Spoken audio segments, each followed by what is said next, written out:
짐승의 본능이 뭘까 하는 그런 생각을 좀 하게 됐습니다.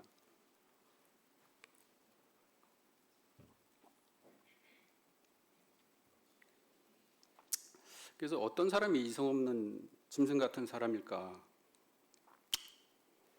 그런 생각을 하면서 이제 유다서를 제가 이제 아침에 이렇게 성경을 한두 장씩 읽고 이렇게 출근을 하게 되는데, 뉴스를 이제 하나 봤습니다. 하나 띄워주시겠어요?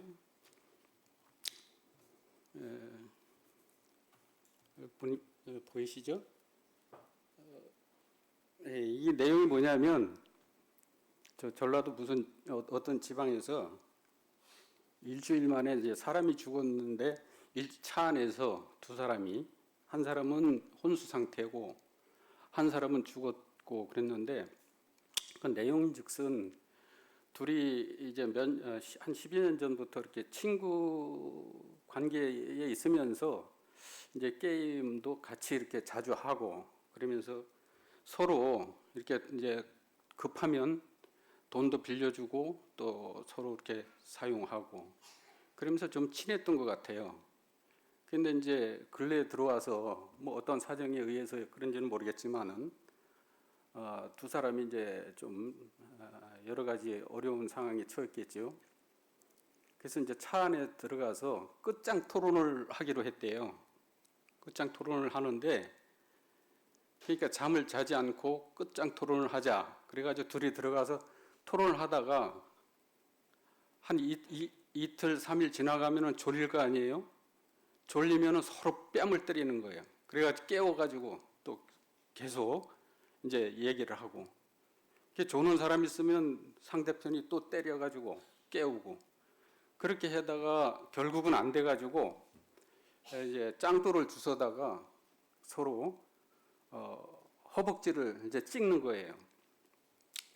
그렇게 해가지고 한 사람은 둘 다 이제 그 허벅지에 괴사가 돼가지고 상처가 깊어 그래가지고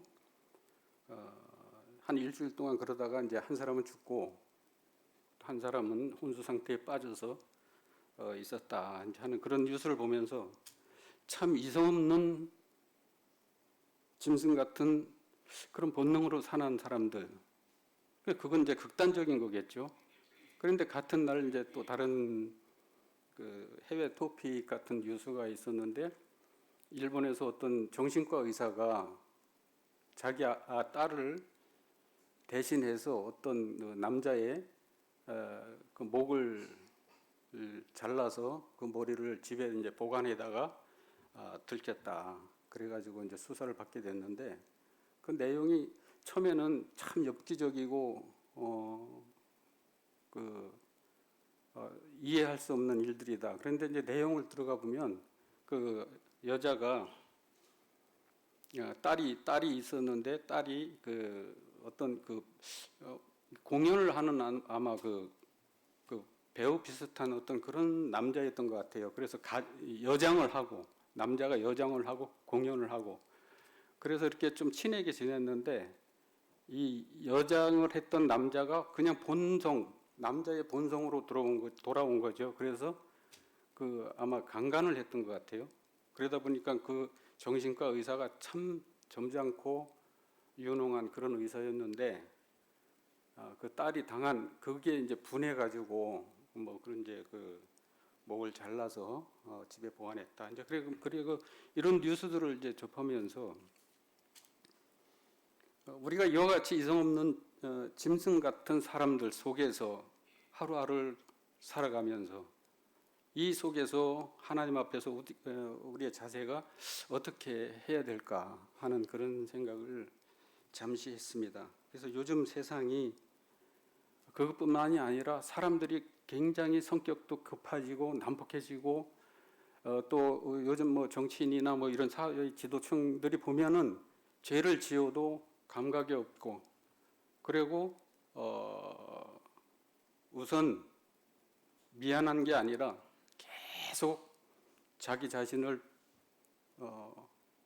여러 가지 어떤 그 말들이나 환경들이나 이런 것들을 왜곡해서 이렇게 사람들을 참 혼란스럽게 하는 그런 세상에 우리가 살고 있기 때문에 참 어렵지 않은가 이제 그런 생각을 합니다. 그래서 제가 유다서는 제가 뭐 유다서를 강해를 하려고 그러는 게 아니고 그냥 읽다가 이제 제가 조금씩 이런 말씀이 주님께서 이렇게 저에게 보여주셨기 때문에 그냥 성도님들과 편안하게 이렇게 나눠보도록 하겠습니다. 예수 그리스도의 종이요 야고보의 형제는 유다는 부르심을 받은 자 곧 하나님 아버지 안에서 사랑을 얻고 예수 그리스도를 위하여 지키심을 받은 자들에게 편지하노라. 먼저 자신을 소개하죠. 유다를 누구라고 소개합니까? 야고보의 형제라고 이렇게 소개를 합니다. 야고보의 형제인데 참 육신적으로 보면 예수님의 동생으로 이렇게 살다가 예수님이 십자가에 달리신 이후에 한참 후에 이제 주님을 창조주로 믿고 또 그 사람들 앞에서 자신을 이렇게 나타내고 또 말씀을 또 가르치고 이런 부분들을 이렇게 고백을 하는 것입니다. 근데 우리가 형제지간에 나하고 얼마 전까지만 해도 그냥 대부분 이제 동생들이 뭐 둘째 형, 셋째 형, 넷째 형, 형이 쭉 있으면 그렇게 형에 대해서 뭐 어떤 그 중에서 좀 못된 동생은 막대하기도 하고 좀 까불기도 하고 그런 동생들이 있겠죠. 그런데 얼마 전까지만 해도 같이 생활하고 같이 먹고 자고 한 그런 분이 하나님으로 창조주로 구세주로 그분을 인정하고 그분을 사람들에게 소개하고 나타낸다는 거 이거는 아마 보통 믿음이 아니면 쉽지 않겠다는 그런 생각을 하게 됩니다. 그리고 더욱 위로의 말씀을 주신 것은 사랑을 얻고 우리가 사랑을 얻은 것이죠. 내가 무슨 권리가 있어서 받은 것이 아니라 하나님께서 일방적으로 내게 사랑을 주셨기 때문에 그냥 그저 받은 게 되는 것이죠. 그래서 긍휼과 평강과 사랑이 너희에게 더욱 많을지어다. 그러면서 오늘도 저와 성도님들에게 이와 같이 긍휼과 사랑과 평강과 사랑이 많은 그런 그 성도로 인정해 주시고 또 세워 주시고 격려해 주시는 것을 보면서 참 하나님 앞에서 내가 어떠한 자인가 하는 그런 생각을 하게 됩니다.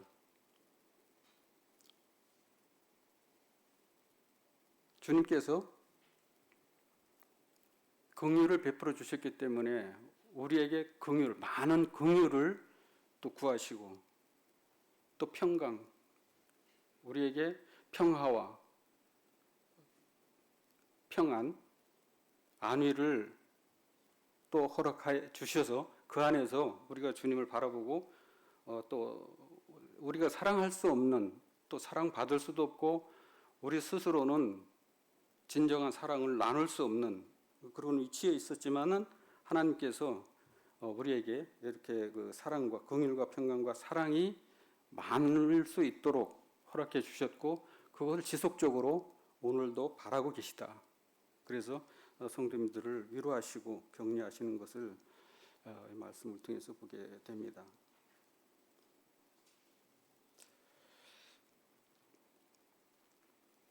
제가 또 얼마 전에 아니고 지난 주일이군요. 지난 주일에 이제 저 지난 주구나. 집에 가는데 이제 그때 한 4시쯤 됐는가 그런데 다이소에 뭘 살 게 있어가지고 이제 동네에 다이소에 들어가려고 그러다 보니까 주차장이 꽉 차 있어요. 그래서 그 후에 동사무소가 있는데 동사무소 이제 주차장에다가 주차를 하고 그냥 무심코 뭘 그냥 아무 생각 없이 걸어가는데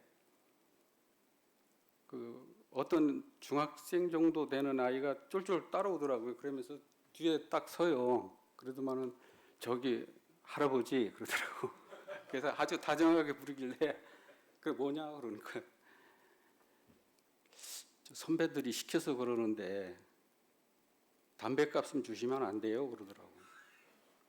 아 순간 이게 뭘로 한 대 막 탁 얻어맞은 느낌이 드는 거예요. 그 어떻게 대처할까 순간적으로 생각이 안 드는 거예요. 그래서 그냥 걸어가는데 쫓아오면서 아 저기 선배들이 시켜서 그러는데 담배값 좀 주세요 그러면서 쫓아오는 거예요. 근데 이렇게 슬끗 보니까 그 정자가 있는데 거기 한 두세 명, 서너 명이 거기 있더라고요, 아이들이. 그런데 얼마 전에 그 서현역이라든지 또 무슨 사건이 있었죠? 저 분당의 AK 백화점 앞에 그런 그 살인 사건이 있었잖아요. 뭐 열 몇 명인가 뭐 칼로 뭐 찌르고 뭐 차로 들이받고 해가지고 사람이 죽고 그런 게 퍼뜩 생각이 나는 거예요. 세상이 참 힘들고 어려운데 그래서 순간적으로 그 한 명 같으면 뭐 좀 해보겠는데 어떻게?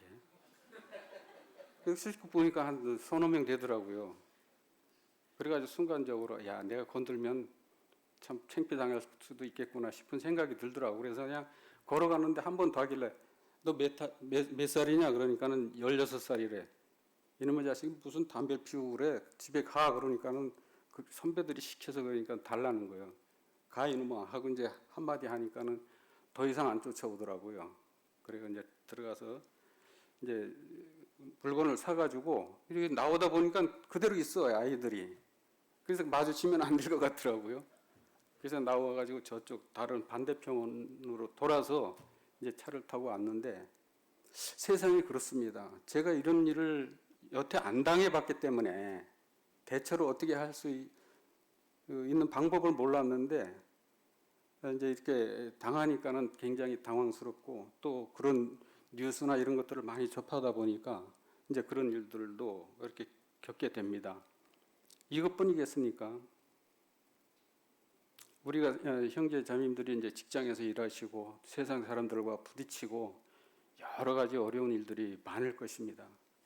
때에 따라서는 서로 인간관계가 참 그렇잖아요. 오늘 좋았다가 내일은 굉장히 악화돼 가지고 서로 어려울 수도 있고 또 힘들 수도 있는데 우리 저 형제님 말 따라 어떨 때는 진짜 강펀치로 맞아서 그러기 상태까지 갔다가 또 정신 차려서 주님 앞에 또 위로받고 나오게 되고 이제 그런 그 경험들을 많이 하게 됩니다. 그런데 3절에서 사랑하는 자들아 우리가 일반으로 받은 구원에 관하여 내가 너희에게 편지하려는 생각이 간절하던 차에 성도에게 단번에 주신 믿음의 도를 위하여 힘써 싸우라는 편지로 너희를 권하여야 할 필요를 느꼈노니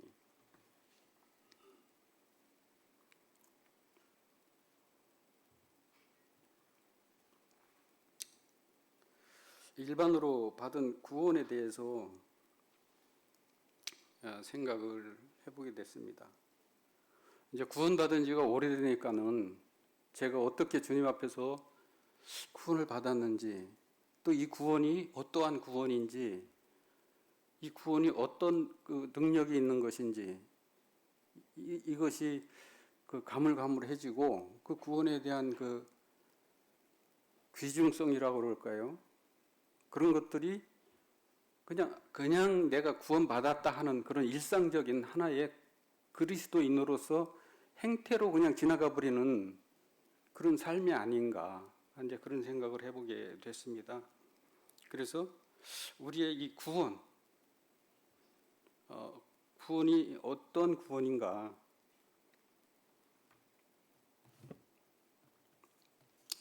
깊이 이제 생각을 했는데 왜 그러냐면 5절에 보면은 이제 너희가 본래 모든 사실을 알고 있으나 내가 너희로 다시 생각나게 하고자 하노라. 다시 생각나게 하겠다는 거예요, 주님께서. 그래서 우리가 어떠한 형편에 내가 어떤 죄에 있었고 또 주님께서 나의 그 구원이 어떻게 이루어졌는지 그런 것에 대해서 다시 생각할 수 있는 기회를 허락해 주시지 않았는가. 뭐 물론 이제 다 성도님들은 수없이 많은 그 말씀을 들었고 또 스스로 또 성경을 보시고 또 이해하고 깨닫고 하시기 때문에 새삼스럽게 드릴 건 없겠지만은 17절에도 보면은 17절에 보면은 사랑하는 자들아 너희는 우리 주 예수 그리스도의 사도들이 미리 한 말을 이제 기억하라. 때때로 지난 일들에 대해서 우리가 돌이켜서 구원에 대해서든지 뭐든지 깊이 생각할 수 있는 기회를 갖는 것이 좋겠다. 제가 어느 순간인가 우리 모임에서 교회에서도 이 공관 복음이라는 말을 이제 말씀들을 할 때 가끔 하시는 것들을 들었어요. 근데 처음에 제가 이 공관 복음이라는 것을 이해를 못했어요.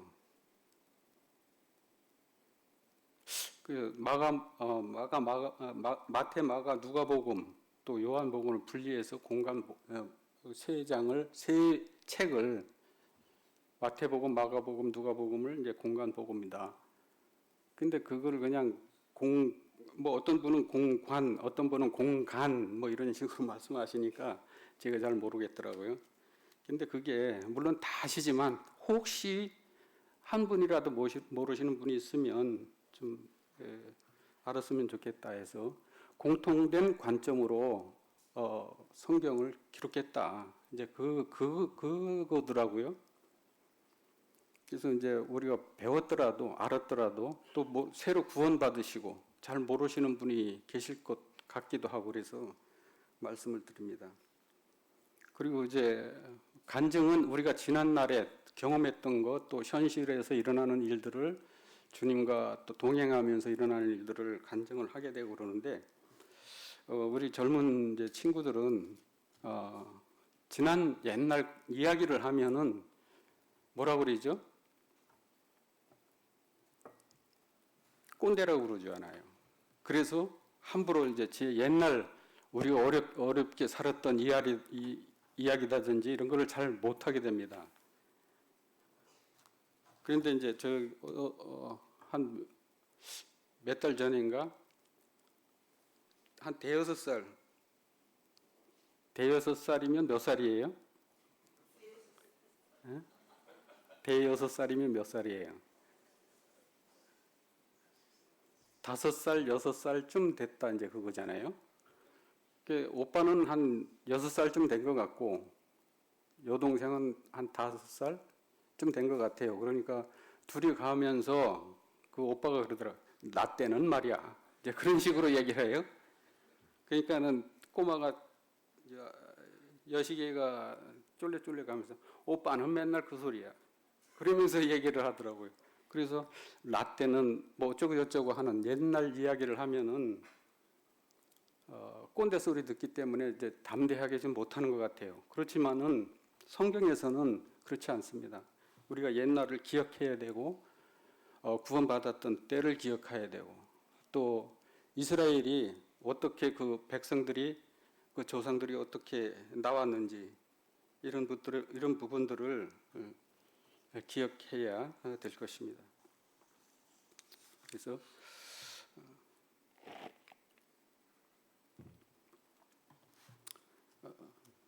3절에 보면 사랑하는 자들아 우리가 일반으로 받은 구원에 관하여 너희에게 편지하려는 생각이 간절하던 차에 그래서 주님께서 단번에 단회적으로 주신 이 구원에 대해서 생각을 하게 됩니다.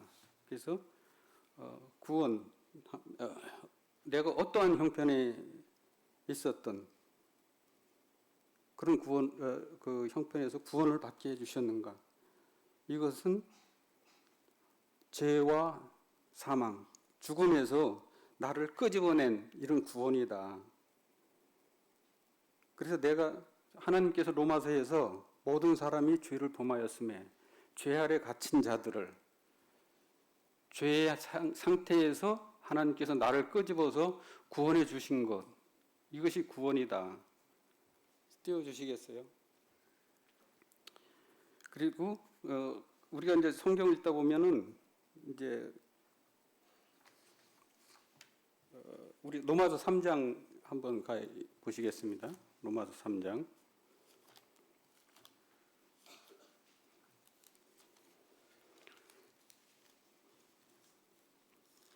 로마서 3장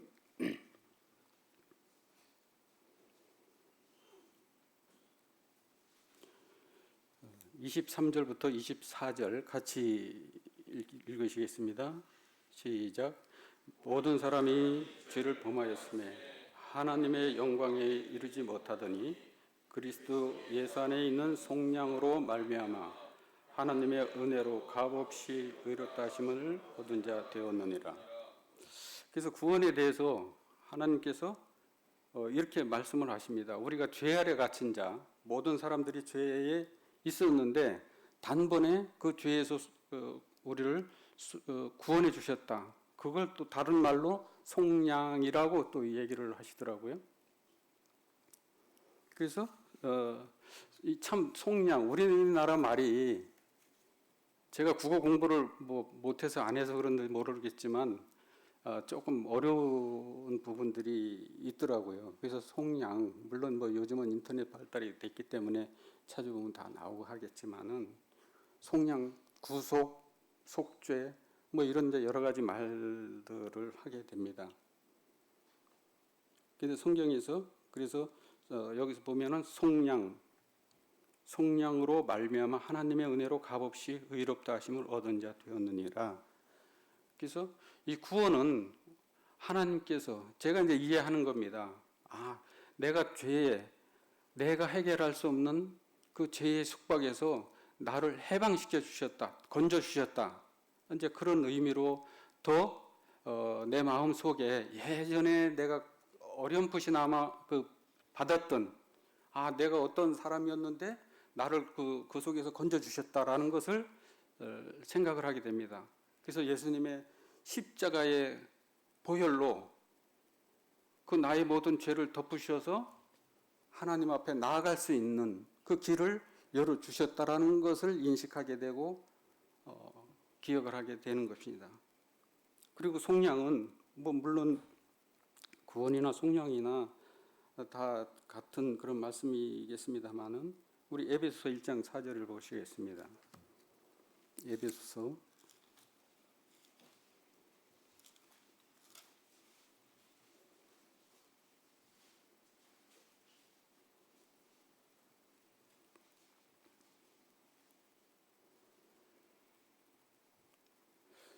4절에서 7절 곧 창세전에 그리스도 안에서 우리를 택하사 우리로 사랑 안에서 그 앞에 거룩하고 흠이 없게 하시려고 그 기쁘신 뜻대로 우리를 예정하사 예수 그리스도로 말미암아 자기 아들들이 되게 하셨으니 이는 그가 사랑하는 자 안에서 우리에게 거저 주시는 바 그 은혜의 영광을 찬송해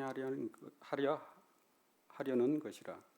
우리는 그리스도 안에서 그의 은혜의 풍성함을 따라 그의 피로 말미암아 속량 곧 죄사함을 받았느니라. 전에 옛날 성경에서는 구속이라고 이렇게 말씀을 하시죠. 그래서 우리가 단번에 받은 구원을 상실하거나 잃어버리면 안 되겠다. 우리가 이제 생활하다 보면은 여러 가지 환경과 또 생각들이 많아지고 이런저런 일에 치이고 그러다 보면 우리 주님을 잊어버리게 되는 경우가 있겠죠. 그리고 하나님 앞에 내 자신을 진지하게 내놓을 수 있는 그런 용기를 상실하게 되는 것입니다. 그래서 속량이라는 것을 생각을 해보게 됐는데 속량은 그거죠. 갚을 수 없는 이제 속량이라는 것은 어떤 대가를 치르고 다시 돌려받는 거. 그러니까 율법에도 예레미야서 25장 25절에 보면 이제 거기서 율법이 제정이 되면서 그러니까 다시 돌려받는 자기 친족들, 형제나 또는 친척들이 다른 사람에게 팔았던 이런 재산을 다시 다른 친척들이 되사서 돌려줄 수 있는 그런 부분들을 이제 말씀하고 있습니다. 그래서 의미는 조금 다르겠지만 아무튼 주님께서 구원하시고 속량하셨다는 것에는 잊어버리면 안 되겠다. 우리 룻기에 보면은 그 보아스가 그 룻을 아내로 취할 수 있는 그리고 룻의 어머니 나오미가 팔아먹고 갔던 그 조상들이 팔아먹고 갔던 그 재산을 다시 돌려받을 수 있는 권한이 보아스에게 있는 것이 아니라 다른 사람에게 있었지만은 그 사람이 포기를 했잖아요. 그래서 보아스가 자기가 책임을 지어서 룻도 받아들이게 되고 우리 주님께서 이와 같이 아무 능력도 없고 갚을 능력이 없는 대신 내가 지불할 수 있는 능력이 없는 그런 상태에서 나를 대신해서 주님께서 갚아주셨다. 이제 그것을 속량이라고 이렇게 말씀을 하게 됩니다. 그래서 잘 쓰는 우리가 말은 아닌데 단어는 아닌데 이제 속량, 리듬 이게 참 우리에게는 귀중한 그런 말씀이 되어야 된다. 이렇든 저렇든 이제 이 세상의 법이 그렇잖아요. 형법이 있고 민법이 있잖아요. 그래서 형법은 그 사람이 잘못됐으면 몇 년이든 며칠이든 몇 개월이든 살아야 되는 거고 민법은 손해에 대한 배상을 또 해야 되는 거고 그래서 그걸 완벽하게 형법이든 민법이든 주님께서 완벽하게 지불하시고 갚아주셨다라는 것을 인식하게 되는 것이죠.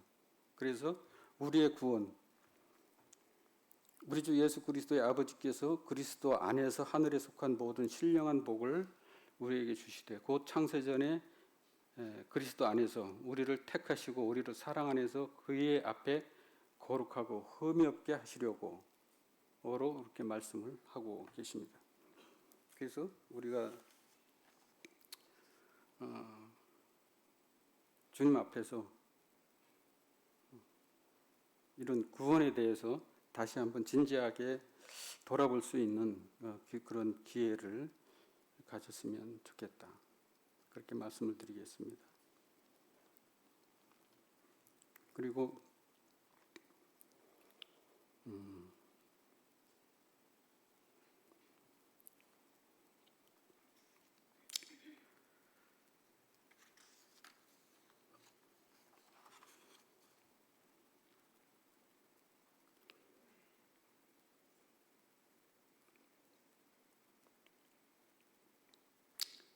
우리에게 주님께서 또 그것으로 머물러 있는 것이 아니라 이 세상을 향해서 힘껏 싸우라. 힘써서 싸우라라고 주님께서 말씀을 하고 계십니다. 힘써서 싸우고 계십니까? 누구하고 싸우고 계십니까? 부부 싸움 하고 계십니까 혹시? 싸우라 했더니 우리의 싸움의 상대는 어디에 있습니까?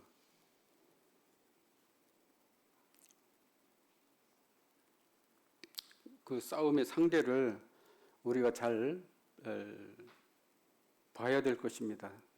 그래서 합당한 그 싸움의 상대에 합당한 그런 싸움을 해야 됩니다. 싸움에는 목적이 있고 대상이 있는데 그 목적과 대상을 분명히 해서 주님 앞에서 말씀하신 대로 힘써 싸워서 이기는 그런 싸움을 해야 될 것입니다. 구약에서 창세기에서부터 시작해서 이스라엘이 멸망하기까지 북이스라엘 남유다가 멸망하기까지 끊임없이 그들을 괴롭히고 그들 앞에서 싸움을 일으켜서 망하게 했던 그런 족속이 있었잖아요. 이스라엘을 끊임없이 괴롭혔던 아말렉 족속이 있었고 우리에게 지금 그 끊임없이 괴롭히고 우리를 하나님으로부터 멀어지게 하는 것, 우리 믿음을 약하게 하고 이 걸음을 멈추게 하는 것들을 무엇인지 분별해서 승리하는, 이길 수 있는 그런 싸움을 싸워야 되지 않겠느냐. 이스라엘 백성들이 모세를 어떨 때는 아주 하나님보다 더 칭송을 하다가 어떨 때는 또 모세를 한없이 비방하고 그렇게 했습니다. 그래서 그런데 우리 성도들의 관계 속에서 이제 그러한 모습을 우리가 그런 비방이나 원망이나 이런 것들을 들을 수 있는 계기를 만들지 말아야 되겠지만 또 그런 것들에 대해서 조심해야 되지 않겠는가. 사실 모세가 죽음을 맞을 때 그가 그 기력이 쇠하고 그가 죽을 때가 돼서 그렇게 죽은 것 같지는 않아요. 신명기 34장 7절에 보면 눈이 맑고 기력이 여전했었습니다. 그런데 그가 죽음을 당한 것은 그 눈앞에서 가나안에 들어갈 수 있는 그 길, 그 모습을 볼 수 있는 절호의 기회를 놓친 것은 그런 관계 속에서 그 백성들과 본인의 관계 속에서 일어났던 일들, 그 원망하고 그 하나님을 원망하고 대적하고 그러니까 그로 인해서 모세가 어떻게 했습니까? 바위를 한 번 쳐도 되는데 그걸 두 번, 세 번 치니까 이제 하나님의 말씀을 어기게 되잖아요. 그 누가 제공했느냐 이거죠. 그 원인을. 그래서 그런 것들을 우리가 서로 그런 일들을 제공하지 않고 주님이 오실 때까지 함께 믿음의 싸움을 잘 싸워서 격려하고 위로하고 그렇게 나가는 것이 좋지 않은가 그런 말씀을 드리게 됩니다. 그리고 원래 이 유다서의 말씀은 물론 그때 당시에 영지주의자들이나 또 세습주의 또는 다원주의 뭐 이런 여러 가지 이단들이나 또 유대의 그 율법주의자들 이런 것들이 들어와서 교회를 어지럽히고 성도들을 가만히 꾀어서 주님으로부터 멀어지게 하고 교회를 회파하고 이런 일들을 염려해서 이제 유다가 이렇게 했지만 오늘날 우리에게도 그러한 일이 일어나지 않으리란 법도 없고 우리가 또 경험하는 일들이고 전체적으로 교회뿐만 아니라 우리 개개인이 이제 다 그러한 일을 겪고 있다는 것입니다.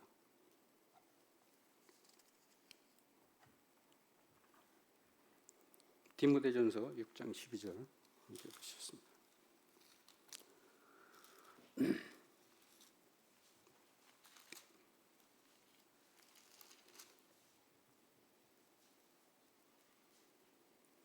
믿음의 선한 싸움을 싸우라. 영생을 취하라. 이를 위하여 내가 부르심을 받았고 많은 증인 앞에서 선한 증언을 하였느니라.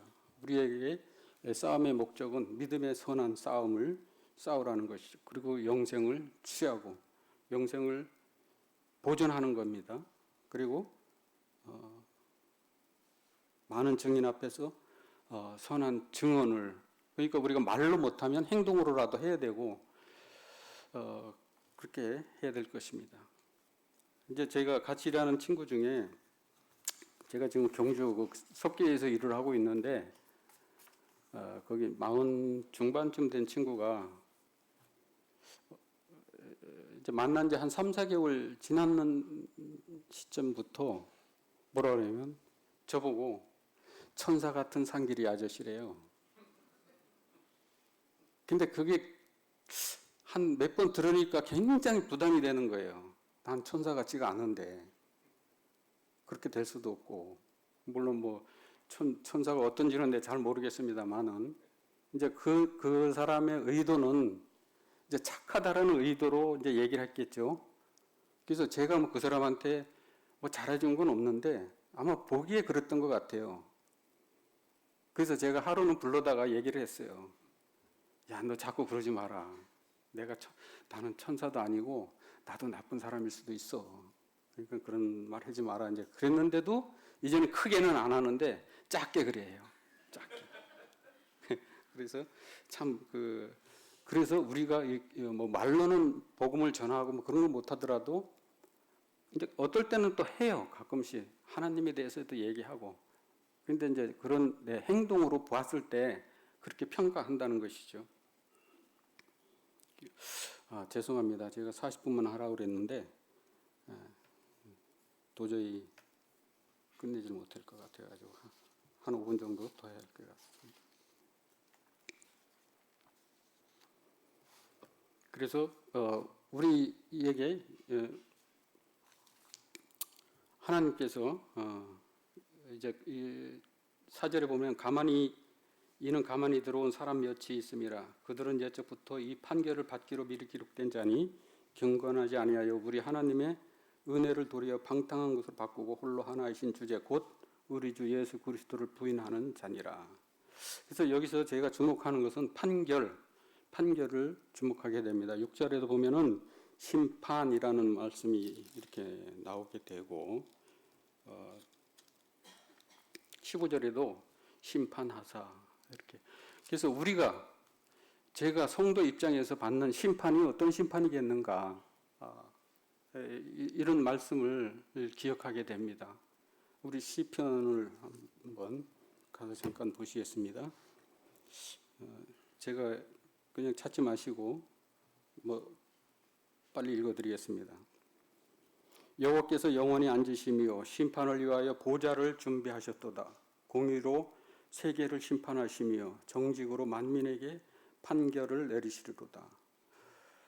공의로 세계를 심판하시고 정직으로 만민에게 판결하시는, 그리고 그분은 보좌에 앉으신 분이다 라고 이렇게 말씀을 하시고, 다른 말씀에서는 우리로 하여금 하나님께서 우리를 부르시고 예수님께서 이 땅에 하나님의 왕국을 세우시고 우리에게 주실 보좌가 어떤 보좌냐, 이제 그런 것들을 생각을 하게 됩니다.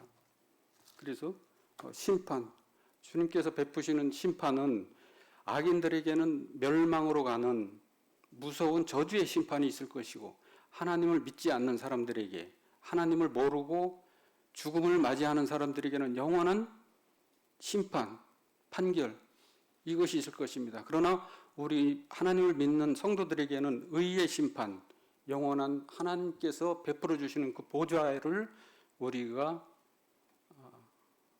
갖게 되는 것이죠. 마지막으로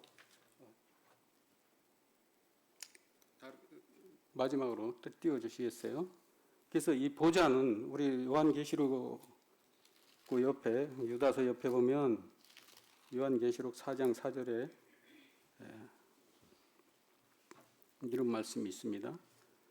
또 보좌에 둘려 24보좌들이 있고 그 보좌들 위에 24장로들이 흰 옷을 입고 머리에 금관을 쓰고 앉았더라. 여기서 보면 보좌에 둘려서 24보좌들이 있다고 그랬죠. 우리 주님께서 앉으신 보좌, 여기서 드론, 그리고 24장로들이 앉은 보좌, 여기서 표기된 것은 시트입니다. 시트. 이건 그냥 일반적인 의자, 24 장로들이 앉은 거. 근데 주님께서 앉은 것은 드론. 우리에게 보좌를 허락하시는 이와 같은 하나님의 영광의 보좌를 우리에게도 동일하게 허락하신다는 그런 그 말씀으로 제가 유다서를 읽으면서 이제 이런저런 생각을 하게 됐습니다. 그래서 우리에게 주신 이 구원, 우리를 어떤 가운데서 속량하시고 구원하시고 구속하시고 대속해 주셨는지 깊이 생각할 수 있는 그런 시간이 되었으면 좋겠습니다.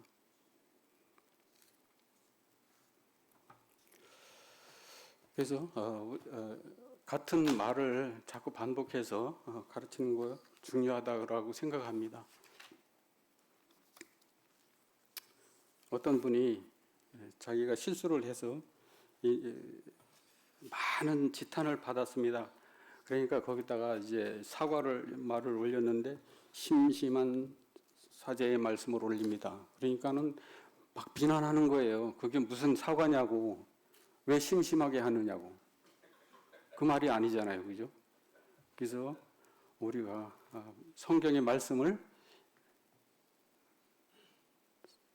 이제 구원받은 지 얼마 안 되시는 분들도 계실 것이고 그래서 이렇게 잘 가르칠 필요가 있지 않는가 그렇습니다. 제가 뭐 가르칠 위치에 있는 건 아니고 그렇게 부탁의 말씀을 드리겠습니다. 감사합니다.